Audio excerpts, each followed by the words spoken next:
In the summer of 2024, Benny and Susanne Anguiano pulled out of their home in Salinas, California with their camper in tow and their beloved Siamese cats, Star and Rayne Beau. They were heading to Yellowstone National Park.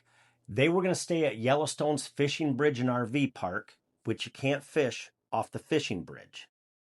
And this was quite the haul. This was 1,100 miles. Susan didn't care.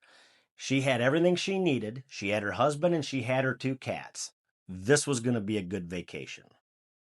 When they get to Yellowstone, Benny backs the camper into his spot, and as he's unhooking everything, cranking the landing gear, making sure the trailer's level, Susan is getting the cats out of the cat carrier and moving them into the camper when something startled Rayne Beau, and he panicked. She's trying to hold on to him, and he leapt out of her arms and darted into bear and mountain lion country.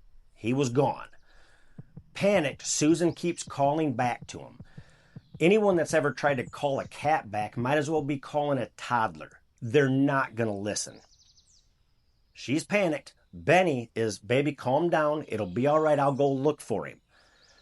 Benny went out most of the night. Never found anything.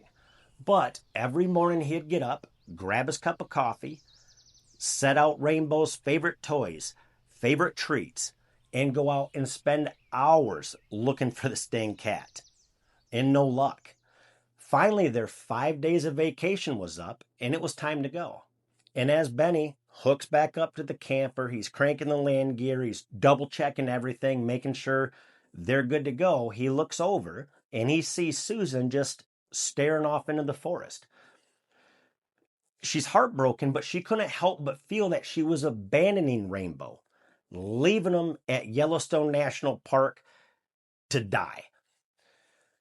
They make the long trek back to Salinas, California, and Susan's pouting. I mean, who wouldn't be? You lost one of your favorite pets, but then one day, 61 days later, her telephone rings.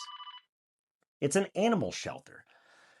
Rayne Beau was chipped, and a couple found Rayne Beau wandering down the road, a bag of bones at this point, so lethargic he couldn't even put up a fight. They pick him up and they take him in. The animal shelter scanned him for a microchip, and he had one. They alerted Susan that we've got your cat.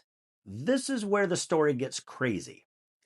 The couple that found Rayne Beau, it was in Roseville, California, 900 miles from Yellowstone. Now, if that cat would have continued on its path, wandering along, following Interstate 80, that links Roseville, California to Salinas. They're 190 miles apart. I would like to think that my cat Theopolis would have done that for me, but I think the only courtesy I'd get from him is waiting 6 hours after I've stopped breathing before he would eat me. If you enjoyed this story, please hit that like button, hit that subscribe button. I'd appreciate it. Thank you.